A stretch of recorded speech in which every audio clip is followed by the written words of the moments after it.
The year is 1940.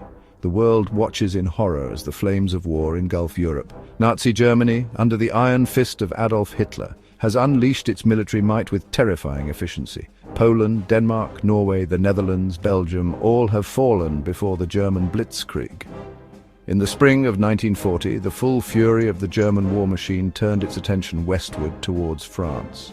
Within weeks, the seemingly invincible French army crumbled, and Paris, the city of lights, fell into German hands.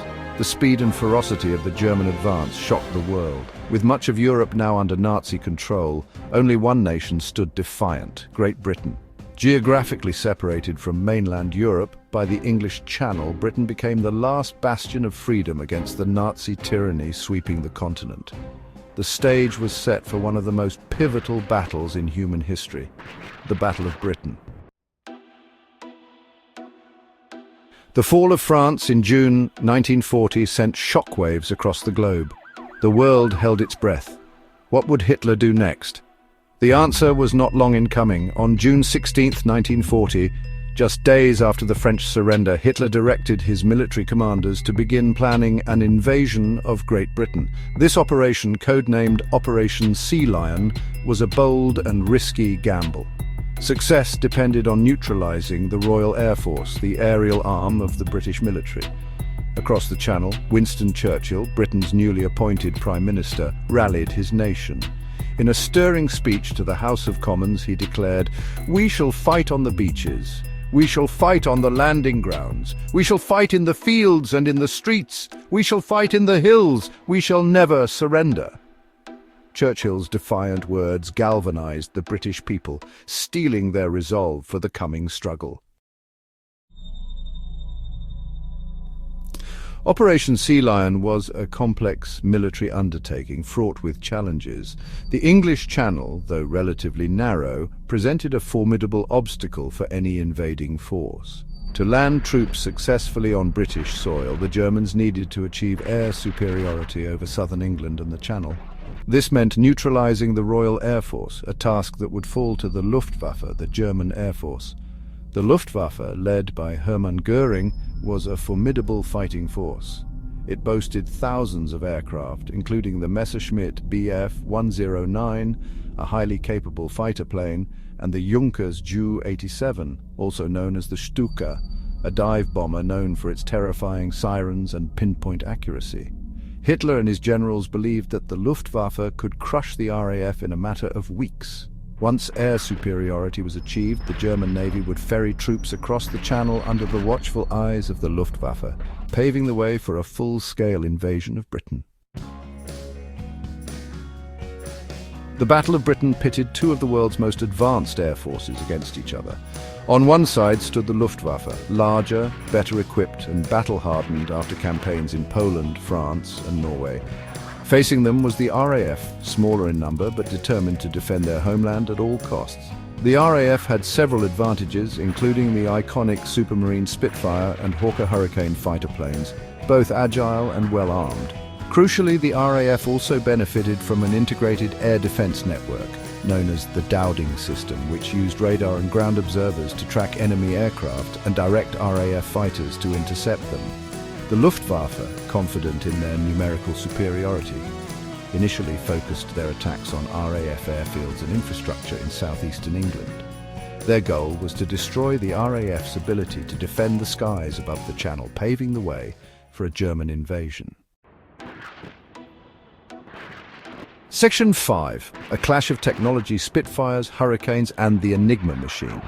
The Battle of Britain was more than just a clash of air power. It was also a battle of technology and intelligence. The RAF Spitfires and Hurricanes, though outnumbered, proved to be more than a match for the Luftwaffe's Messerschmitt Bf 109S. The Spitfire in particular became a symbol of British resilience and defiance. Its elliptical wings and powerful Merlin engine allowed it to turn tightly and climb quickly, making it a formidable opponent in dogfights. Another crucial advantage for the British was their success in breaking the German Enigma code. The Enigma machine was a sophisticated encryption device used by the German military to transmit coded messages. British codebreakers at Bletchley Park, led by the brilliant mathematician Alan Turing, made significant progress in deciphering Enigma messages, providing the RAF with invaluable intelligence about German plans and movements. Section 6. The Blitz. Terror from the skies. As the battle raged in the skies above southern England, the Luftwaffe shifted its tactics. Frustrated by their inability to decisively defeat the RAF, the Germans began targeting British cities and civilian populations in what became known as the Blitz. Night after night, German bombers rained down destruction on London, Coventry, Liverpool and other major cities. The Blitz was a period of intense fear and hardship for the British people. Homes were destroyed, families torn apart, and lives lost. However, the German strategy backfired. Instead of breaking the British spirit, the Blitz only strengthened their resolve to resist Nazi aggression. People from all walks of life came together to support the war effort, working in factories, serving in civil defense organizations, and enduring the hardships of rationing and air raids with remarkable stoicism. Section 7. Turning the tide: British resilience and German miscalculations. By September 1940, the tide of the battle began to turn. Despite heavy losses, the RAF had inflicted significant casualties on the Luftwaffe, exceeding even their own estimates. German aircraft production could not keep pace with their losses, and the morale of Luftwaffe pilots, exhausted from months of relentless combat, began to wane. Several factors contributed to the British success. The resilience and skill of the RAF pilots, the effectiveness of the Dowding system, and the intelligence gleaned from breaking the Enigma code all played crucial roles. Moreover, the Germans made several strategic miscalculations, including underestimating the strength and determination of the RAF and overestimating their own capabilities. Section 8. Victory from the ashes: Britain stands alone.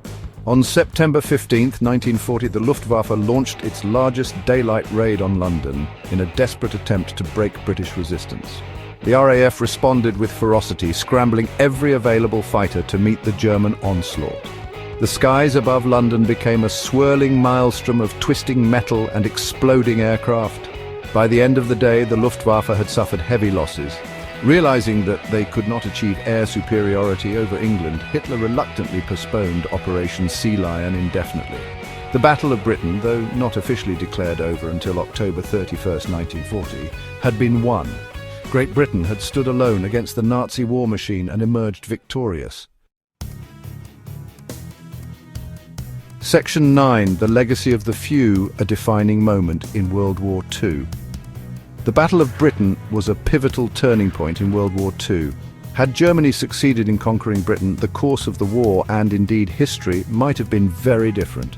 Britain's victory bought precious time for the Allies to regroup and rebuild their forces. It also gave hope to occupied nations across Europe, demonstrating that Hitler's tyranny could be challenged and defeated. The battle also gave rise to one of the most enduring phrases of the war. Never was so much owed by so many to so few, spoken by Winston Churchill in tribute to the brave pilots of the RAF who fought so valiantly against overwhelming odds. The Battle of Britain remains a testament to the indomitable spirit of the British people and the courage and sacrifice of those who fought and died in the skies above their homeland. It serves as a reminder that even in the darkest of times, hope can triumph over tyranny and freedom can prevail. Pause, like and subscribe on the way out, and I'll see you in the next video. Goodbye. Pause.